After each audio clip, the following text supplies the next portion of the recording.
नमस्कार। कभी सोचा है कि ये जो हमारा मानव समाज है, ये खुद को जिंदा कैसे रखता है? मतलब एक जनरेशन से दूसरी जनरेशन तक हमारे कल्चर का ये जो सफर है, ये कोई जादू टोना तो है नहीं। आज के इस एक्सप्लेनर में हम इसी सामाजिकरण यानी सोशलाइजेशन की प्रोसेस की गहराइयों में गोता लगाएंगे।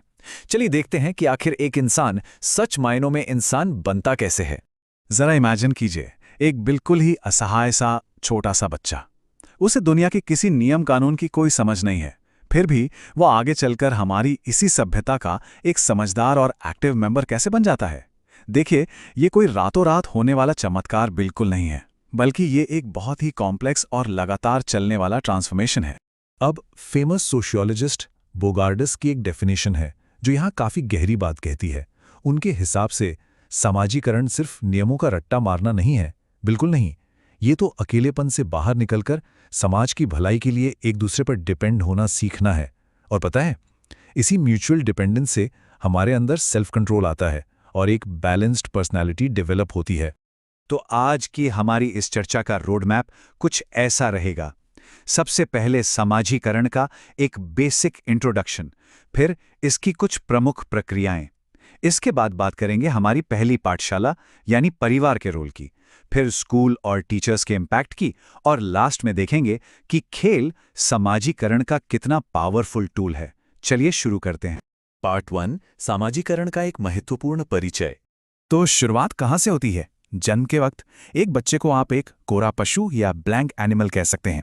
सुनने में शायद अजीब लगे, लेकिन उस वक्त जीवन पूरी तरह से सिर्फ बेसिक बायोलॉजिकल नीड्स जैसे भूख लग रही है या नींद आ रही है, बस इसी पर टिका होता है। समाजीकरण ही वो कंटिन्यूअस प्रोसेस है जो इन एनिमल इंस्टिंक्ट्स को कंट्रोल करके हमारे अंदर इंसानियत और कल्चरल वैल्यूज को फिट करती है।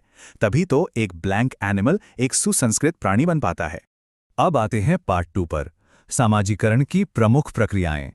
देखिए, ये कोई बोरिंग किताबी शब्द नहीं है। ये वो एक्टिव टूल्स हैं जिन्हें एक बच्चा रोजाना यूज करता है इस दुनिया को डिकोड करने के लिए। जैसे सहानुभूति से उसमें एक बिलोंगिंगनेस या अपनत्व आता है। फिर सहकारिता, जो दूसरों के साथ मिलकर काम करना सिखाती है। बच्चा बड़े ध्यान से निर्देशों को फॉलो करता है। और सबसे इंपॉर्टेंट, अनुकरण यानी इमिटेशन, घर के बड़ों को काम करते देखना, उनकी नकल उतारना, यही तो समाजीकरण की सबसे सॉलिड नींव है। और हाँ, आत्मीकरण, जिससे बच्चा उन लोगों के करीब महसूस करता है जो उसे प्यार और दया दिखाते हैं। अच्छा, अब ये समाज अपने बनाए नियमों को लागू कैसे करवाता है? सिंपल है, रिवॉर्ड्स और पनिशमेंट्स के जरिए। जब कोई बच्चा ऐसा बर्ताव करता है जो सोसाइटी के लिए अच्छा है, तो उसे शाबाशी और इनाम मिलते हैं, जिससे वो उस काम को बार बार करना चाहता है। दूसरी तरफ पनिशमेंट या दंड का डर किसी भी गलत या एंटी सोशल बिहेवियर पर ब्रेक लगा देता है, ताकि वो रिपीट ना हो। सच कहूं तो यही दोनों चीजें मिलकर एक बच्चे का मॉरल कंपास सेट करने में बहुत बड़ा रोल प्ले करती हैं। मूविंग ऑन टू पार्ट 3, हमारी प्रथम पाठशाला यानी परिवार की भूमिका। एक बच्चे की दुनिया को अगर आप देखें तो वो एक छोटे से डॉट से शुरू होकर लगातार बाहर की तरफ फैलती जाती है। जन्म के बाद सबसे पहले आता है उसका परिवार, फिर आसपास, उसके बाद स्कूल, और फाइनली एक बहुत बड़ा समुदाय या सोसाइटी। ये एक स्टेप बाय स्टेप एक्सपेंशन है, और इस पूरी जर्नी में परिवार वो सबसे पहला और मजबूत स्टेपिंग स्टोन है जिस पर बच्चे का पूरा सोशल फ्यूचर टिका होता है। परिवार को आप एक परमानेंट कैपिटल या स्थायी पूंजी मान सकते हैं। माँ का प्यार बच्चे को एक बेसिक सिक्योरिटी और नरिशमेंट देता है। घर में मिलने वाली छोटी छोटी डांट और तारीफें उसे सही गलत का फर्क समझाती हैं। भाई बहनों के बीच जो रोजमर्रा की नोकझोंक होती है ना, वो असल में टॉलरेंस और एडजस्टमेंट का एकदम पहला लेसन है। यहाँ तक कि वो गुड्डे गुड़ियों के साथ घर घर खेलना, वो भी फ्यूचर के सोशल रोल्स की एक रिहर्सल ही तो है। मतलब घर की उन चार दीवारियों के बीच ही इंसान मैं से उठकर हम तक का सफर शुरू करता है। अब आते हैं पार्ट 4 पर, विद्यालय और शिक्षक का प्रभाव। अब देखिए, परिवार तो एक इनफॉर्मल या अनौपचारिक माहौल देता है, लेकिन स्कूल एक बच्चे की लाइफ का पहला फॉर्मल इंस्टीट्यूशन होता है। यहाँ एक टीचर सामाजिकरण की स्पीड बढ़ाने वाले एक कैटलिस्ट का काम करता है। जहाँ परिवार का काम खत्म होता है, टीचर वहीं से अपनी जिम्मेदारी शुरू करता है। स्कूल में अलग अलग बैकग्राउंड से बच्चे आते हैं।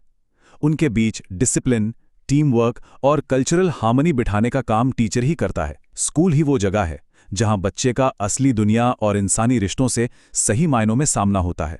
और फाइनली पार्ट 5, खेल, जो समाजीकरण का एक बेहद सशक्त माध्यम है। हम लोग अक्सर खेलकूद को बस टाइम पास या एंटरटेनमेंट मान लेते हैं, है ना? लेकिन इस कोट पर जरा गौर कीजिएगा। जिस प्रकार कोई कवि खुद को कविता लिखने से नहीं रोक सकता, ठीक उसी प्रकार एक बालक खुद को खेलने से नहीं रोक सकता। क्या बात है! ये लाइन साफ बताती है कि खेल कोई मामूली टाइम पास नहीं है, बल्कि ये हर बच्चे के अंदर की एक बहुत ही बेसिक, नेचुरल और जन्मजात नीड है। सच कहूं तो खेल का मैदान रियल लाइफ की एक सिमुलेशन लैब है। ये बच्चों का कोई टाइम पास नहीं, बल्कि एक सीरियस डेवलपमेंटल वर्क है। जैसे जब बच्चे अपने खिलौने शेयर करते हैं तो उनका जन्मजात स्वार्थ या सेल्फिशनेस कम होती है। इमेजिनरी गेम्स खेलने से बड़ों के प्रति अगर कोई गुस्सा या फ्रस्ट्रेशन है तो वो बाहर आ जाती है। खेल का मैदान ही वो जगह है जहां बच्चे बिना किसी प्रेशर के लीडर बनना, रूल्स को फॉलो करना और परिवार के बाहर बिल्कुल अजनबियों के साथ बॉन्डिंग बनाना सीखते हैं। और पता है, खेलते वक्त एक बहुत ही इंटरेस्टिंग साइकोलॉजिकल शिफ्ट होता है। शुरू में बच्चा सोचता है मैं जीतूंगा, यानी एक इंडिविजुअलिस्टिक सोच। लेकिन जब वो किसी टीम में खेलता है तो धीरे धीरे ये सोच हम जीतेंगे वाली कलेक्टिव माइंडसेट में बदल जाती है।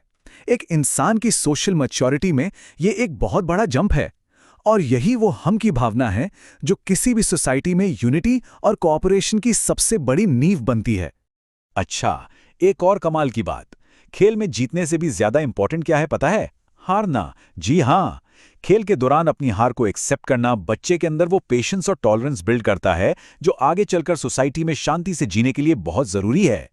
जिन बच्चों को खेलने का और हारने का मौका नहीं मिलता, वो अक्सर आगे चलकर एडजस्ट करने में स्ट्रगल करते हैं और काफी सेल्फ सेंटर्ड या आत्मकेंद्रित इंसान बन सकते हैं। तो इस पूरे एक्सप्लेनर के एंड में एक बड़ा सवाल हमारे सामने आता है। अगर हर एक छोटी छोटी चीज, फिर चाहे वो माँ की एक स्माइल हो, किसी टीचर की डांट हो या ग्राउंड में हारी हुई कोई गेम हो, अगर ये सब मिलकर एक इंसान को पूरी तरह से शेप करती हैं, तो हमारे आज के जो डेली एक्शंस हैं वो अगली जनरेशन की सोसाइटी को किस तरह ढाल रहे हैं। जरा सोचिएगा इस बारे में। सामाजिकरण के ये जो छोटे छोटे मैकेनिज्म्स हैं ना, ये हमारे आसपास हर पल काम कर रहे हैं, बस हमें उन्हें ऑब्जर्व करने की जरूरत है।